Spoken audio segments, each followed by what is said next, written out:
t'aime, Bruxelles, je t'aime. Tu m'as fait manquer, Bruxelles, je t'aime, Bruxelles, je t'aime. T'es ma préférée, Bruxelles, je t'aime, Bruxelles, je t'aime.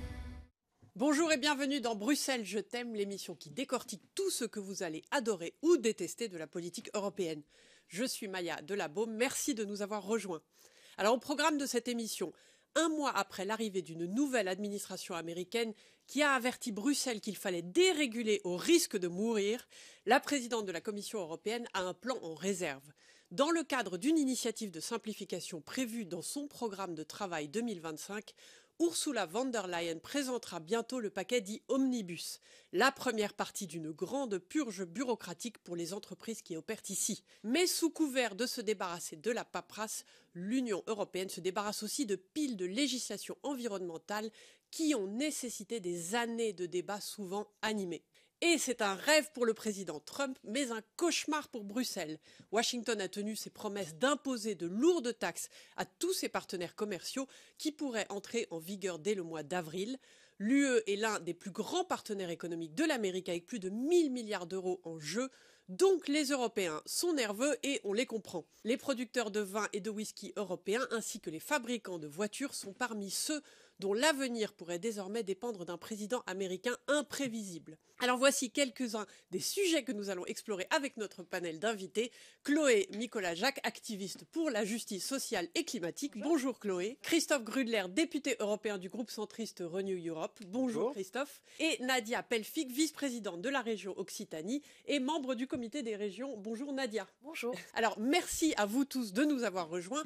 Et comme toujours, avant de vous entendre, écoutons une explication sur l'un des sujets d'actualité qui a animé ces dernières semaines la bulle bruxelloise. Rendre l'Europe à nouveau compétitive. Tel est le mantra adopté par Ursula von der Leyen pour rendre l'économie européenne plus attrayante. Comment ? En mettant en place un grand mouvement de dérégulation qui a donné le tournis aux observateurs professionnels de Bruxelles. Le mot à la mode est simplification. Les règles de l'UE sont réduites, reflétant un changement rapide des priorités qui s'éloigne de combattre le changement climatique et s'oriente plutôt vers fournir un environnement économique favorable aux entreprises. Une grande partie de la politique écologique mise en œuvre par la Commission européenne lors du premier mandat d'Ursula von der Leyen est sur la sellette. Selon les observateurs, l'exécutif subit la pression des gouvernements de droite et la perspective de voir d'autres grands pays, comme l'Allemagne et la France, abandonner les principes du pacte vert. La politique climatique appartient-elle déjà au passé ? Ou Ursula von der Leyen essaie-t-elle simplement de faire bonne figure ? Alors Chloé, on le voit sur cette vidéo explicative. Alors est-ce que le pacte vert est-il vraiment sur la sellette ? Ah bah oui, il est complètement sur la sellette. Moi, ça m'inquiète énormément et ça me rend aussi extrêmement en colère parce que, comme vous l'avez dit, Maya, c'est des lois qui ont mis des années à être adoptées. Il y a eu énormément de compromis qui ont été faits. Et là, ce qu'on voit, c'est que sous couvert d'une simplification, c'est l'argument qui est donné, ces lois, en fait, elles vont pas être juste simplifiées, elles vont être rouvertes. Et des éléments cruciaux vont être complètement affaiblis. En tout cas, c'est ce qu'on entend venir de la part de la Commission européenne, alors qu'on n'est pas du tout à un moment où on devrait affaiblir, on devrait être à un moment où, en fait, on double notre ambition. Puisqu'il y a un rapport qui est sorti il n'y a pas très longtemps de l'Agence européenne de l'environnement, qui dit que même si on mettait en place toutes les régulations du pacte vert, on n'atteindrait toujours pas nos objectifs climat, ni pour 2030, ni pour 2050. Donc effectivement, c'est extrêmement inquiétant ce qu'on est en train de voir. Christophe, vous êtes d'accord avec ça ? Est-ce que sursimplification veut dire qu'on abandonne des pans entiers du pacte vert ? Alors non, le pacte vert reste l'objectif de l'Union européenne. On va se battre pour y arriver. On a voté 70 lois pendant le dernier mandat pour y arriver. Et maintenant, il faut, dans le cadre de la mise en œuvre, trouver des solutions. Il n'y aura pas de réouverture de texte au niveau du Parlement. C'est ce qu'on appelle le niveau 1. On sera sur le niveau 2, c'est-à-dire que c'est la Commission qui, par des actes délégués, des actes d'implémentation, pourra simplifier. C'est pas ce qu'on entend de la part de la Commission. Alors, moi, ce que je peux vous dire, c'est qu'on va simplifier, mais pas déréguler. Et ça, il faut vraiment faire attention à ça. Donc, ça veut dire qu'on a des textes qui sont prêts, qui sont là. Il faut maintenant les mettre en œuvre. Par contre, simplifier, il y a plein de procédures à simplifier.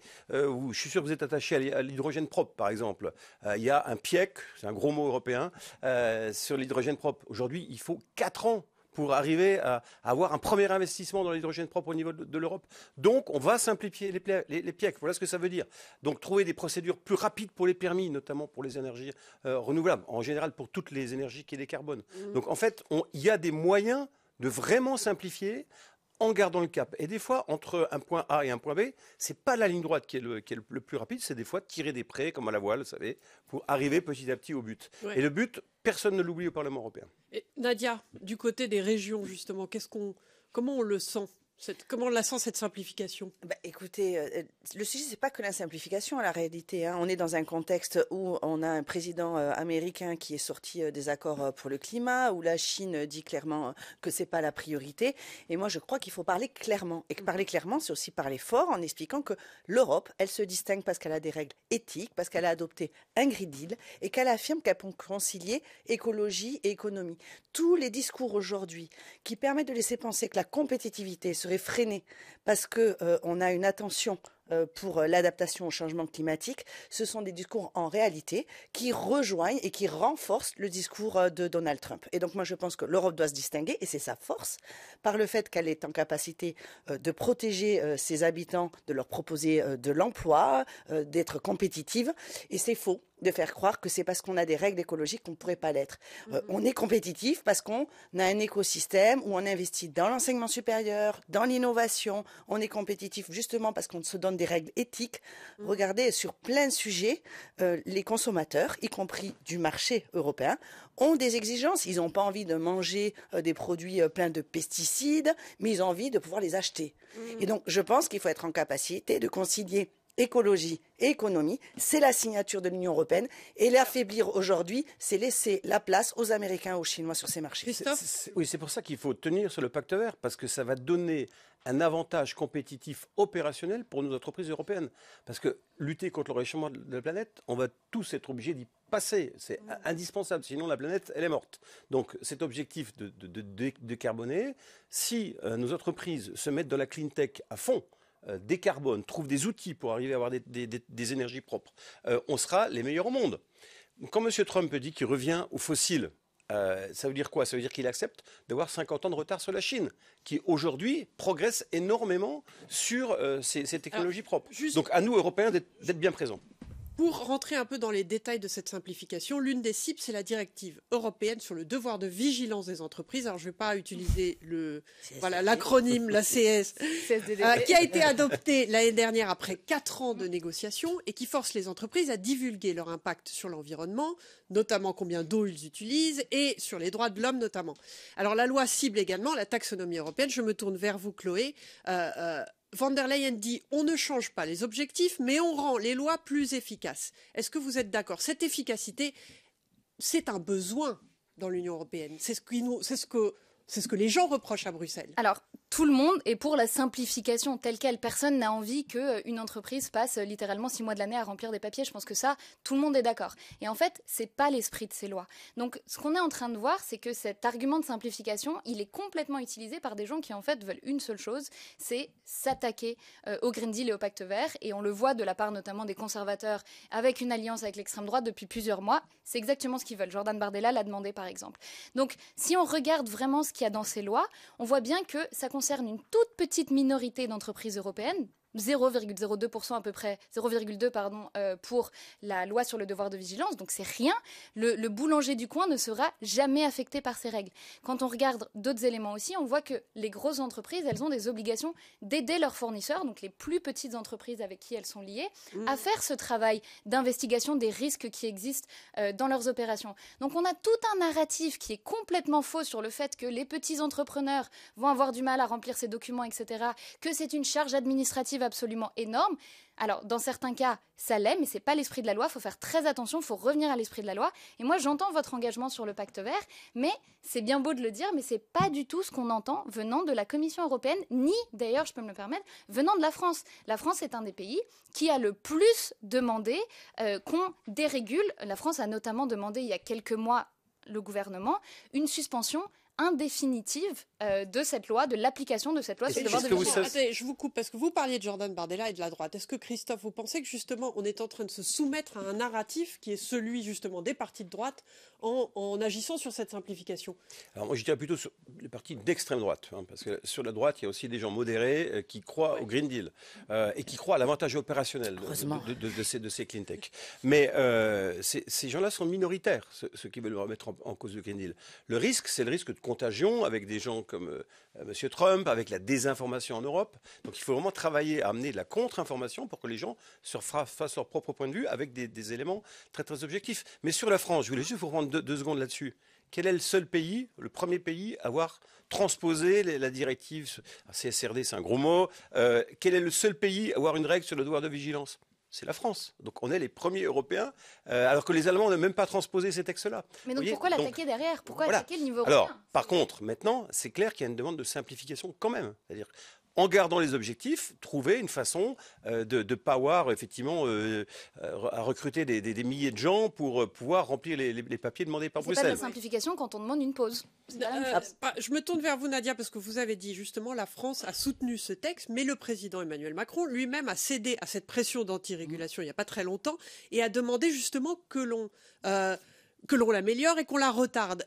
Est-ce que du coup c'est une obsession dangereuse cette simplification ou est-ce que c'est une bonne chose qui arrive à l'Union européenne du point de vue par exemple des régions justement? Écoutez, nous on est la première région française à avoir adopté un pacte vert en bon français. Ouais. Parce que, par exemple, pour être la première région à énergie positive en 2050, il faut diviser par 2 notre consommation d'énergie, multiplier par 3 notre production d'énergie renouvelable. Voilà, c'est très très concret. Et quand on est une région comme la mienne, il y a du vent, il y a du soleil, donc on a des possibilités, on a du relief, donc de l'hydraulique. Mais si la France dit qu'elle abaisse ses standards, qu'on n'est pas accompagné sur ces investissements, ça nécessite des investissements importants, alors oui, on perdra. Est-ce que ça veut dire qu'il ne faut pas simplifier? Si, il faut simplifier. Mais il faut aussi dire la vérité à nos compatriotes. Moi, par exemple, je suis une région très agricole. Vous savez qu'en France, les agriculteurs ont été très mobilisés. Et certains ont demandé l'abandon, justement, d'un certain nombre de règles. Mais ils ont demandé surtout l'arrêt de la surtransposition. C'est-à-dire que l'Union européenne, elle produit des textes, elle produit des règles. Et donc, normalement, cette règle devrait être commune aux 27 pays de l'Union européenne. Vous interrogez les entreprises, y compris celles qui sont installées en France, en Allemagne, en Italie, elles n'ont pas une règle européenne à installer. Elles en ont 3 ou 27. Justement. On exagère. Nadia, écoutons maintenant l'avis de l'industrie et notamment la réaction de Federchimica, la Fédération des industries chimiques italiennes.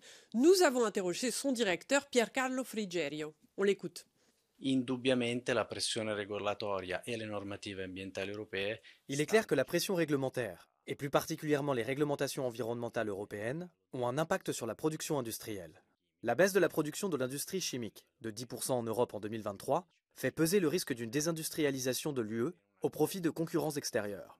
Europea, avvantaggiando i competitor esterni, quindi sicuramente un passo nella giusta direzione. Un pas dans la bonne direction consisterait à mettre en œuvre des mesures concrètes pour améliorer la compétitivité, ce que l'industrie espère vivement. Ce que le secteur ne peut pas se permettre, c'est d'attendre trop longtemps. Nous avons déjà dépassé les objectifs de 2030. I target al 2030. Alors justement, Piercarlo Frigerio a indiqué que le secteur ne peut pas se permettre d'attendre trop longtemps. Alors je me tourne vers vous, Chloé. Ce risque de désindustrialisation dont il parle dans cette vidéo, est-ce que c'est pas préoccupant quand même? Vous savez, quoi d'autre on ne peut pas se permettre d'attendre, justement, c'est nos objectifs climat, nos objectifs sur la question de la biodiversité, nos objectifs sur la question de la santé. Aujourd'hui, tout ça, c'est des objectifs qu'on n'atteint pas et qu'on n'est pas en voie d'atteindre. Et ils sont absolument essentiels parce qu'on peut parler de compétitivité autant qu'on veut. La compétitivité, de toute façon, elle n'existera plus sur une planète avec des catastrophes climatiques à répétition, avec une biodiversité qui n'existe plus. On parlait de l'agriculture. Les agriculteurs ne peuvent pas produire s'il n'y a plus de biodiversité. Donc, il y a un moment, ces objectifs-là, il faut arrêter de les mettre de côté comme on est en train de voir actuellement avec, encore une fois, ce narratif de simplification.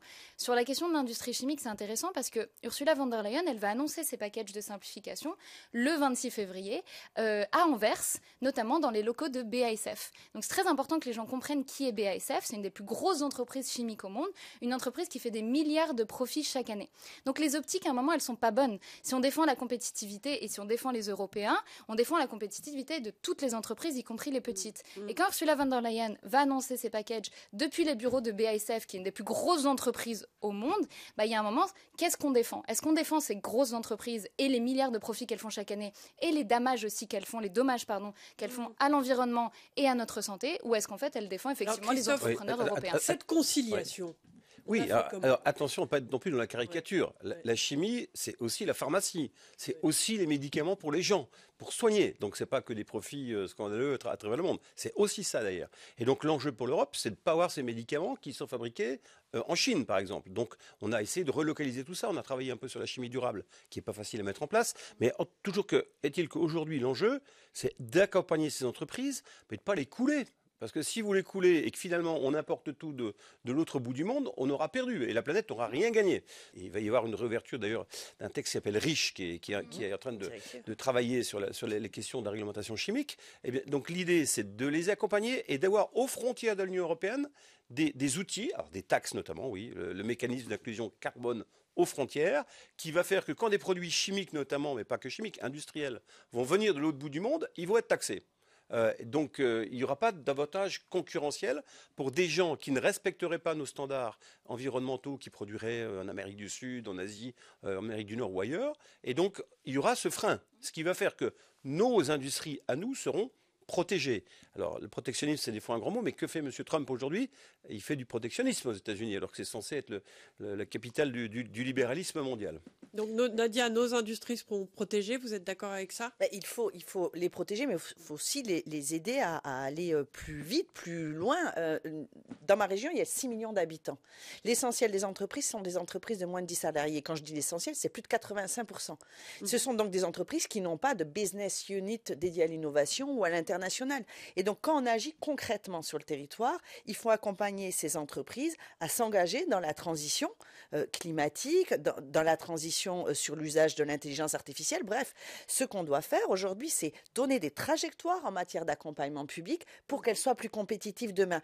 Mais il faut arrêter de leur dire, alors maintenant il va falloir faire ça, et puis 2 ans après changer de trajectoire, puis changer d'orientation. Il faut leur donner de la visibilité, il faut leur donner de la stabilité, et ça compte aussi sur les taux d'intérêt, ce sur quoi la Commission peut agir, sur les règlements, ce sur quoi la Commission peut agir en matière de trajectoire, et sur les partenaires internationaux et nos alliés à l'international. Il y a des accords à faire sur un tas de sujets, sur des règles utiles, sur une manière de voir la durabilité des choses, et c'est là-dessus qu'on devrait être proactif, pas changer de cap en permanence. Oui, je vous entends. Je peux réagir sur 2 choses par rapport à ça. Moi, je suis tout à fait d'accord. Et sur la question de la prévisibilité aussi. Si on change de règles tous les 6 mois, l'Europe, elle devient plus attractive pour personne. Parce que les entreprises peuvent plus se projeter.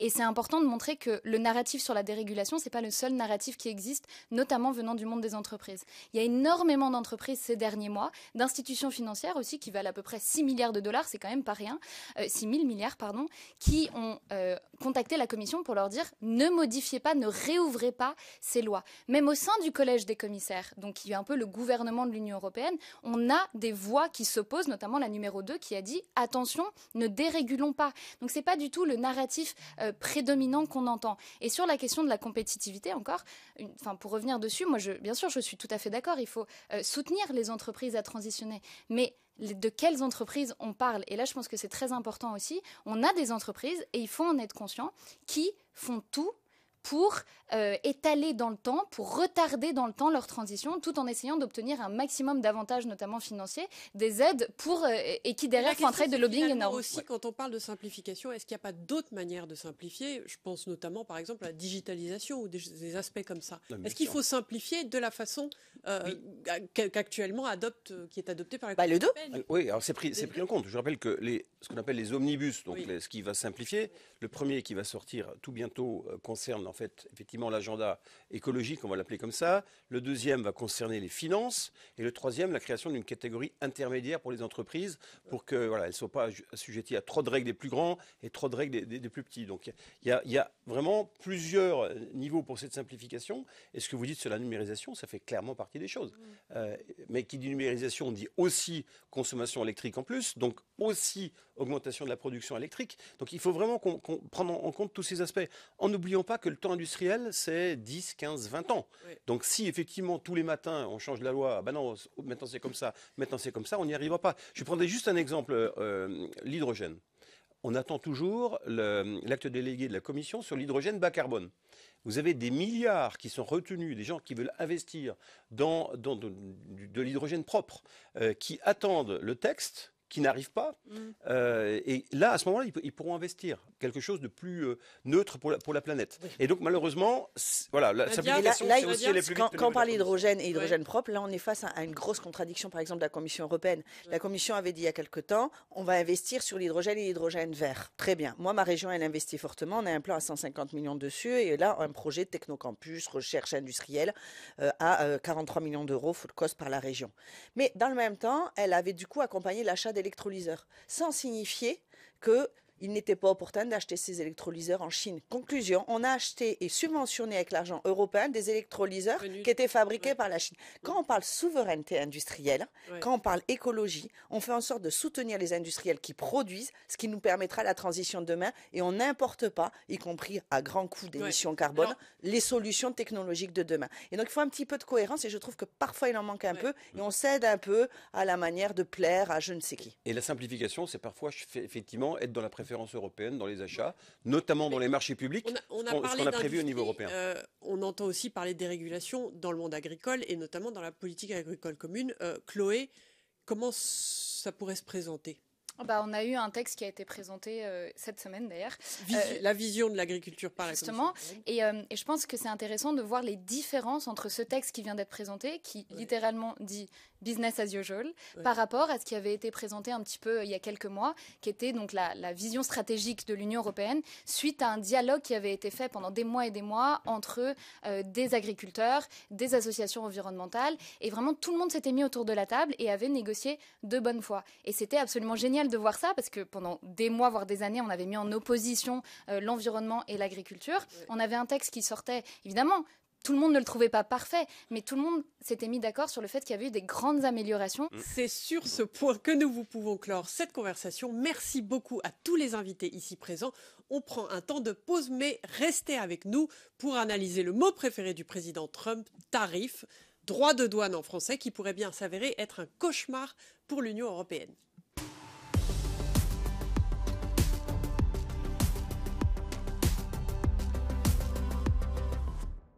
Heureuse de vous retrouver sur le plateau de Bruxelles Je t'aime avec nos 3 invités ici présents. L'une des choses que nous avons suivies de près, c'est la visite du commissaire européen au commerce, Maroš Šefčovič, à Washington DC pour tenter d'éviter la guerre commerciale qui s'annonce avec les États-Unis. Le politicien slovaque a dit à l'administration américaine que les Européens étaient prêts à discuter, qu'ils feraient tout pour résoudre les désaccords plutôt que d'encaisser les coups. Le voyage a-t-il été un succès ? A-t-il réussi à éviter une guerre commerciale transatlantique ? Nadia, je me tourne vers vous. Qu'est-ce qui se joue là pour les entreprises européennes ? Il se joue beaucoup et dans différents secteurs. Si je prends un exemple concret de mon territoire, moi, l'exportation du vin aux États-Unis, c'est notre 5e exportateur. On exporte 30% du volume du vin français. Ces taxes, aujourd'hui, quand on voit le système de distribution, elles vont porter sur les producteurs. Ce sont des petits producteurs. Et ils sont confrontés justement au gel, aux effets climatiques, à la sécheresse. Avec ces taxes, il n'y a plus de juste rétribution. Enfin, c'est terminé. On a un autre exemple qui est celui du spatial ou de l'aéronautique. Ma région accueille le siège mondial d'Airbus et on a 25% de l'emploi spatial européen. Il y a un certain nombre de produits de l'aéronautique qui sont distribués aux États-Unis. Alors, souvent, on est les seuls fournisseurs. Mais pourtant, il y a eu des effets déjà sur la première période de Trump. Ce sont des impacts sur l'emploi, à l'évidence. Ce sont des impacts en matière d'innovation. Donc, ces impacts sont réels. Est-ce que pour autant, il faut dire, OK, on en rabat sur tout ? Non. Non, y compris parce que notre marché intérieur est un marché important, parce qu'on a aussi un devoir de proposer d'autres solutions. Alors, pardon, Christophe, je me tourne vers vous. L'Union européenne a une stratégie. C'est pas très clair aujourd'hui encore quelle est la stratégie. Mais est-ce qu'il faut répliquer ? Alors on entend dire, voilà, il y a des instruments aujourd'hui qu'on peut mettre en place, des instruments de coercition, mais la stratégie, c'est faut-il répliquer ou faut-il faire des concessions ? Le problème, c'est que des fois, on a un sentiment de vassalité qui est assez désagréable. Moi, c'est clair, il faut répliquer, il faut être très ferme.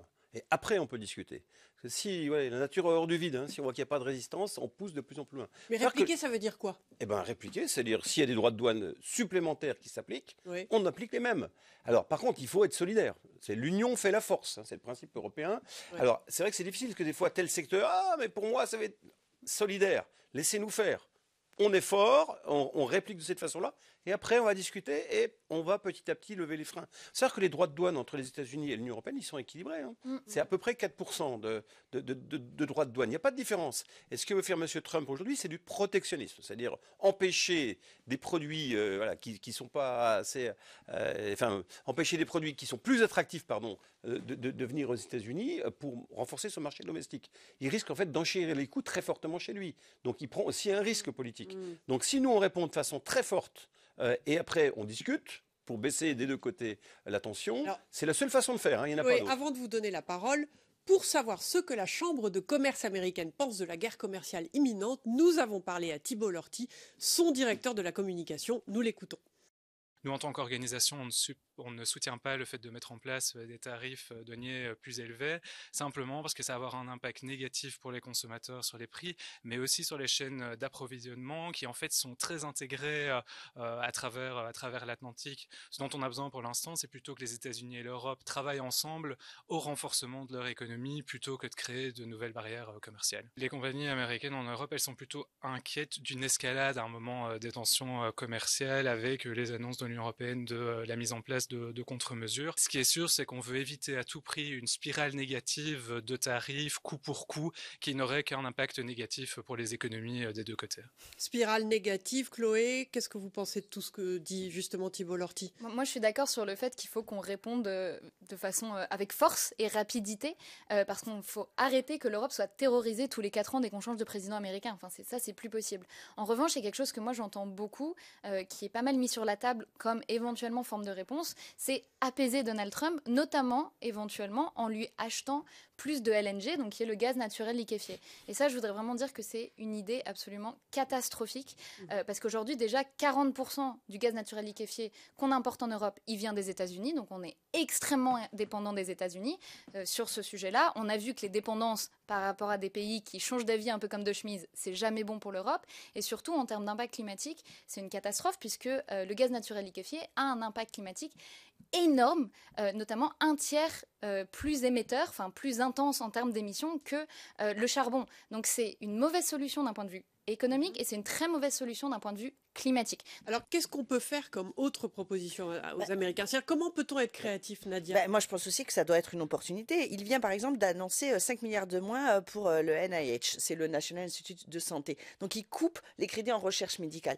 Il y a plein d'entreprises, de super chercheurs américains qu'on doit accueillir en leur disant, écoutez, on vous fait plus confiance. Nous, on sait qu'ici, il y a à produire en matière de santé. On vous donne les moyens. Voilà, l'Union européenne peut vous accueillir. Ici, c'est un écosystème qui est ouvert à l'innovation.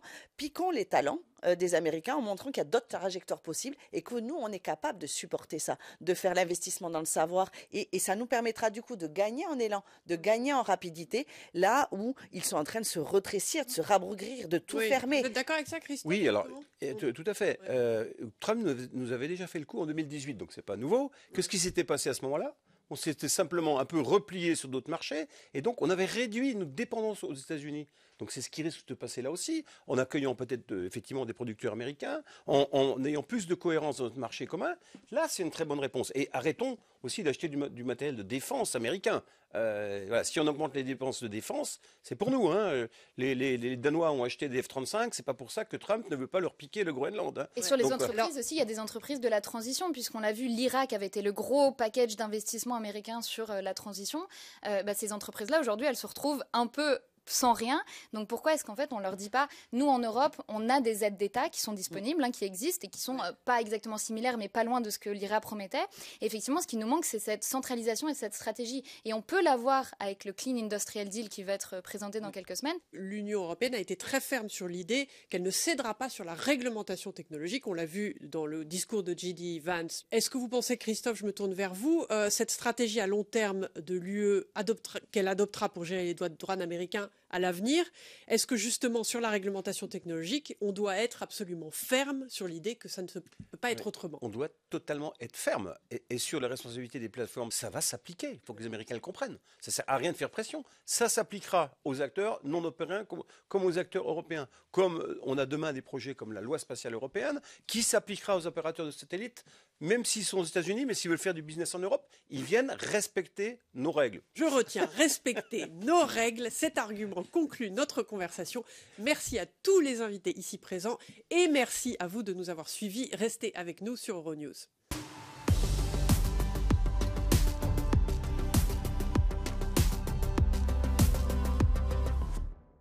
Heureuse de vous retrouver sur le plateau de Bruxelles Je t'aime avec nos invités Chloé Nicolas-Jacques, activiste pour le climat et la justice sociale, Christophe Grudler, eurodéputé au groupe Renew Europe au Parlement européen, et Nadia Pelfig, vice-présidente de la région Occitanie et membre du comité des régions. Alors, cette semaine, il y avait une actualité qui était difficile à ignorer, c'est celle de la corruption en Europe. Selon un nouveau rapport de l'ONG Transparency International, la corruption ne se contente pas de rester présente, elle empire pour la 2e année consécutive.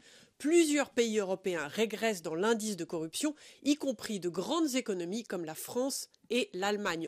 Christophe, je me tourne vers vous. Vous êtes surpris par ces données? Alors malheureusement non, parce qu'on voit depuis quelque temps déjà une érosion des valeurs de l'Union européenne et des tentatives, alors notamment d'organisations non européennes qui viennent miner la démocratie en Europe, alors, par des moyens de désinformation, mais également par des moyens de corruption. Il y a quand même une organisation internationale de tout cela, et donc évidemment, il faut réagir et ne pas se laisser faire.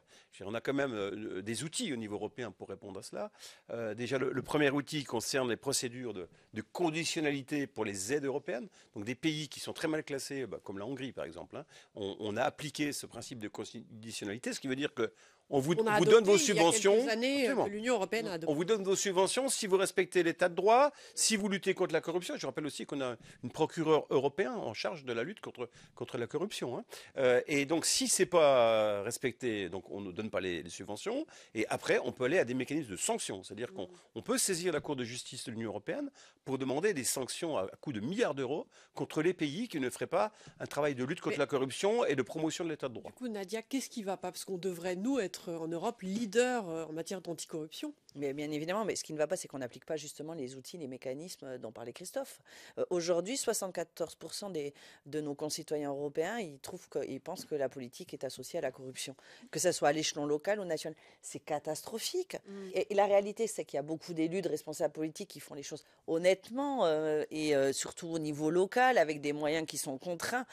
Mais il faut être exemplaire. C'est pas possible. Moi, en France, en tant que Française, on a un ancien président qui s'est fait poser un bracelet électronique il y a 15 jours. Enfin, vous vous rendez compte, Nicolas Sarkozy. C'est ça que les Français voient aussi. C'est ça que beaucoup de concitoyens européens voient. Parce qu'on parle de pays qui semblent assez éloignés ou dans les nouveaux entrants. Mais ça donne un triste spectacle. Il faut être absolument exemplaire. Il n'est pas possible de continuer à être éligible quand on s'est servi dans l'argent public. Donc, il faut absolument appliquer les règles qui existent. Aujourd'hui, on souffre de ne pas faire ce qu'on dit. Chloé, pourquoi on n'applique pas les règles? On les a, mais on les applique pas. Il y a quand même quelque chose d'un peu paradoxal dans tout ça. Alors, il y a aussi le fait qu'il y a des pays, typiquement la Hongrie, qui ne respectent pas, même quand on veut leur imposer des règles. Donc, je pense qu'il y a ça qui est très important. Mais juste pour revenir sur ce que disait Nadia, je pense qu'effectivement, il y a la question de la corruption, mais il y a la question du manque d'exemplarité qui est très, très important aussi. Et qui fait, en tout cas, moi, c'est ce qui me fait le plus peur et c'est ce que je vois quand je parle avec des Européens de partout sur le continent. C'est vraiment, ça crée une distance avec les politiques et avec la politique. Ça crée une distance qui va jusqu'à ne plus aller voter et qui aussi, il faut le mentionner, envoie des gens dans les bras de l'extrême droite. Ce manque d'exemplarité et cette corruption qui est endémique en politique, ça fait très peur. Et pour revenir sur le niveau européen, typiquement, je pense que le Qatargate, ça avait vachement secoué les gens quand même, qui s'étaient dit c'est catastrophique ce qui est en train de se passer. Oui. Très peu a été fait. Les eurodéputés sont censés se réguler eux-mêmes. Il n'y a quasi rien qui a été adopté à part un vague code de conduite qui en gros ne signifie à rien. Je me tourne vers Christophe, eurodéputé. Qu'est-ce qui se passe au Parlement européen alors? Pour nous, pour le groupe Renew, c'est une de nos priorités. On a pris un code d'éthique qui Oui, mais oblige à des c'est déclarations une priorité, mais d'intérêt. c'est pas appliqué. Oui, mais regardez, Alors, le non, groupe d'extrême droite, c'est aujourd'hui en appliqué. France, Voilà. Le Pen, Bardella, etc., sont sous procédure judiciaire pour détournement de fonds européens, précisément. Donc c'est clair que le code d'éthique, il est respecté, il est signé par les gens, il y a un engagement. Mais attention à ne pas faire dans le populisme non plus. La corruption, c'est une ultra-minorité. Je dirais, la très grande majorité des gens, que ce soit en politique, dans le monde de l'entreprise, dans l'administration, font leur travail très correctement. Et il n'y a qu'une toute petite minorité. Mais c'est contre celle-là qu'il faut lutter. Est-ce que c'est un poison qui peut gagner du terrain? C'est vrai, mais 74% des Français ou des citoyens européens même pensent qu'il y a une corruption dans le milieu politique. Même si ce que dit Christophe est très vrai. Et d'ailleurs, ce qui est fou, c'est que ceux qui sont souvent sur le banc des tribunaux sur ces types d'accusations sont ceux qui portent le plus fort la voix de tête haute, main propre. C'était les discours de Jean-Marie Le Pen à l'époque. Il porte le discrédit à la fois sur l'Union européenne et sur les élus pour pouvoir prendre la place. C'est insupportable, c'est une fabrique d'un récit qui est inexact, mais il faut, pour s'y opposer, être absolument exemplaire, et c'est encore insuffisamment le cas. Il y a aujourd'hui une directive de lutte contre la corruption, donc qui s'appliquerait qu'au niveau national, parce que c'est important de préciser qu'on ne peut pas réguler les élites européennes, les eurocrates, donc ça ne rentre pas dans le champ de cette directive. Enfin, et donc là, on va voir. On essaye quand même, puisqu'il y a un code éthique justement. On essaye, mais cette directive, elle ne s'appliquera pas, c'est important de le savoir, aux personnes notamment de la Commission européenne. Et donc là, on va voir un petit peu les vrais visages, puisque cette directive, pour l'instant, elle est plutôt pas mal. Même Transparency International l'a dit.